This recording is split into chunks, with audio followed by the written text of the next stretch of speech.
With improvements in agriculture, livelihood systems, the establishments of organized governments, and the inventions of writing systems, the Asians' way of life improved, paving the way for the birth of civilizations, particularly in Asia.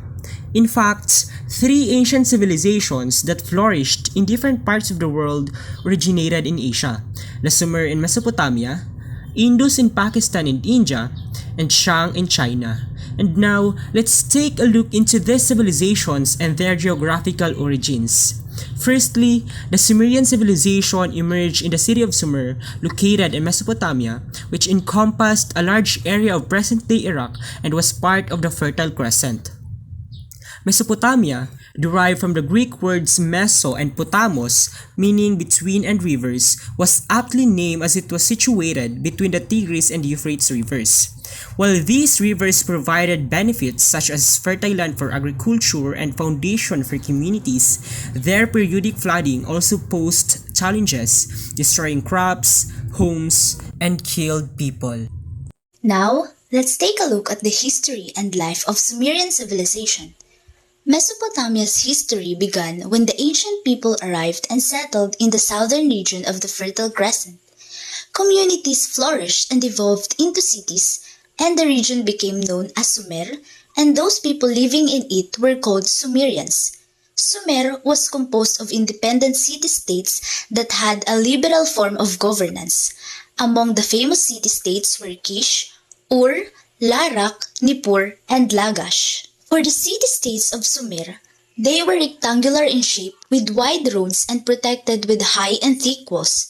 We can find the ziggurat at the center of the city, known as the Mountain of God, as this is where the Sumerians worshipped various gods and goddesses. They were led by priest-kings who were mediators between the gods and the people.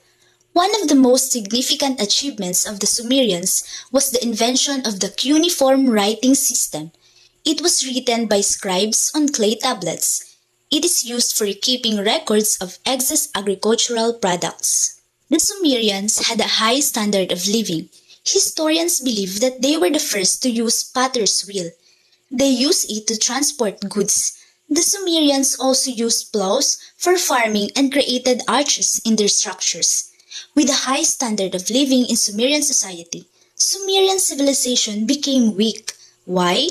This is because of the power struggles and the lack of a leader who could unite the independent city-states of Sumer. And then later on, it was finally conquered by the military forces of Kish under the leadership of King Sargon. The next civilization will be the Indus civilization. This is located in South Asia. This was the Harappa and Mohenjo-daro, which can be found in the present-day India and Pakistan. Now, let's take a look at the geographical conditions of India. India occupies large part of South Asia. The region is called the Asian subcontinent.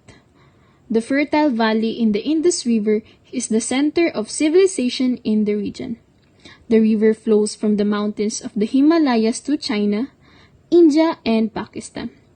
The Himalayas mountains and Mount Everest are two towering mountains that serve as the border of South Asia from China and other parts of North Asia and East Asia.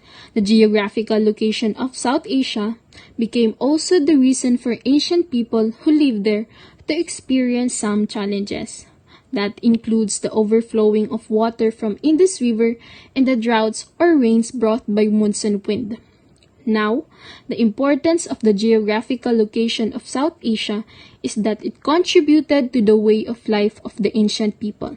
The South Asia's rivers, including the Indus, Ganges, and Brahmaputra, form a lowland region that was home to several ancient civilizations, provide for the water needs of many of this region's people, irrigation for agricultural lands, and an abundance of fish.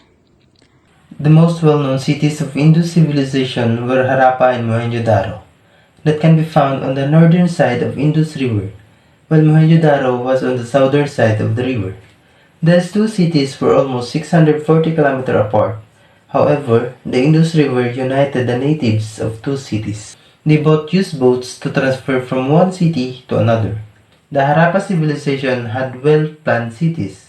The houses are made of clay, had their toilet and bath. The buildings and homes were arranged in grid pattern, and those roads are properly constructed. Their city was surrounded by high walls that prevented from flooding and overflowing rivers.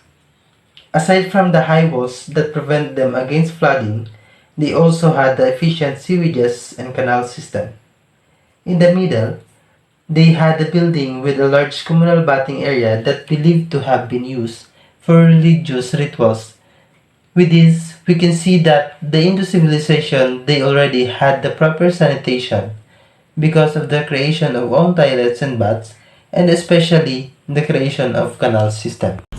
With their means of livelihood, they were into planting rice and vegetables. The irrigation system helped them to water their plants even during the dry season. As the people of the Indus Valley had harnessed the power of irrigation systems and water supply, it allowed the people to provide for themselves and others in a stationary manner and produce crops at a mass extent, allowing them to neglect their old nomadic ways. This is why agriculture was so important to the people of the Indus Valley. The Indus people were greatly reliant on trade. They traded with many different civilizations like Persia, Mesopotamia, and China. The people in Harappa and Mohenjo-daro had other means of livelihood such as textile, weaving, pottery, and metalwork. In terms of language, many clay tablets with Harappan pictograms were excavated by archaeologists. Their writings and pictograms have not been translated to modern language, thus little known is about the history of the civilization. Despite of the organized lifemanship of Indus civilization, they decline. Why? Many believe that the possible reason is the climate change, severe flooding in cities, strong earthquake, and the changing of the course of the Indus River.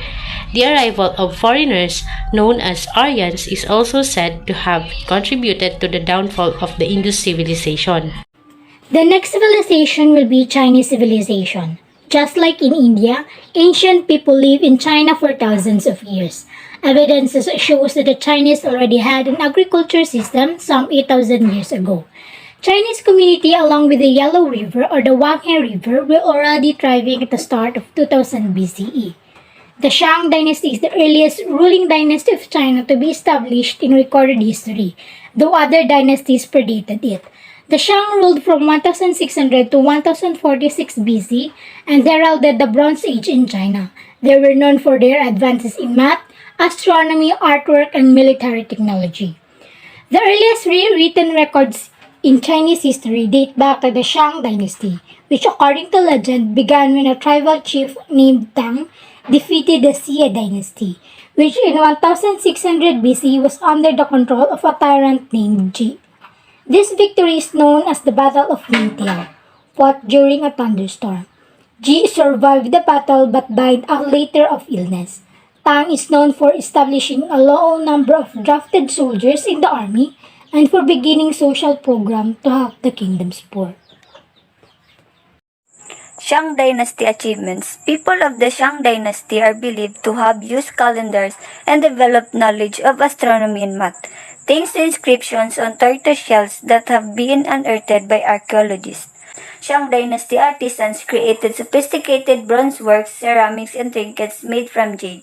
Unlike their Bronze Age counterparts, artisans during the Shang Dynasty used piece mold casting as opposed to the lost wax method. This meant that they first made a model of the object they wanted to create before covering it in a clay mold.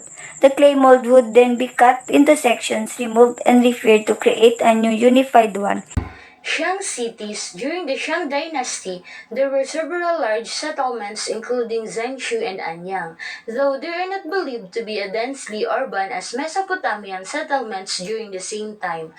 Anyang became the capital around 1300 BC under King Pangeng and at the same time was called Yen. Zhengshu is renowned for its walls, which ran for 4 miles and were 32 feet high and 65 feet thick. Anyang is believed to be the city that Shang kings ruled from the more than 2 centuries with altars, temples, and places located at the center. Shang Dynasty religion. Much of the history of the Shang Dynasty has been deciphered from oracle bones found in Anyang, which present a kingdom at war, with narrative of shifting alliances with other powers. Prisoners of war were used as slaves or sometimes slaughtered for sacrifice. Within the religion, sacrifice was practiced, sometimes in large groups. Within Shang culture, the king also functioned as a priest.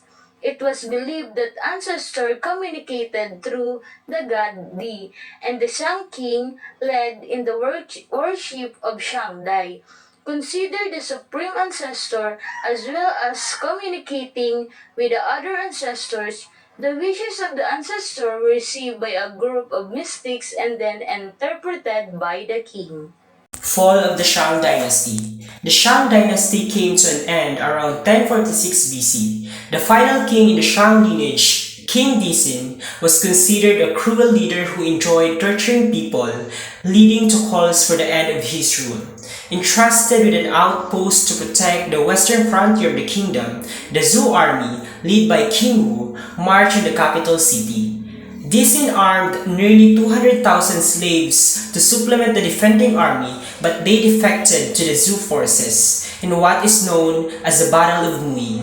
Many Shang soldiers refused to fight the Zhou, some even joining the other side. Dixin committed suicide by setting fire to his palace. The incoming Zhou dynasty would rule for 800 years, though the Shang dynasty had left an indelible mark on the timeline of Chinese history.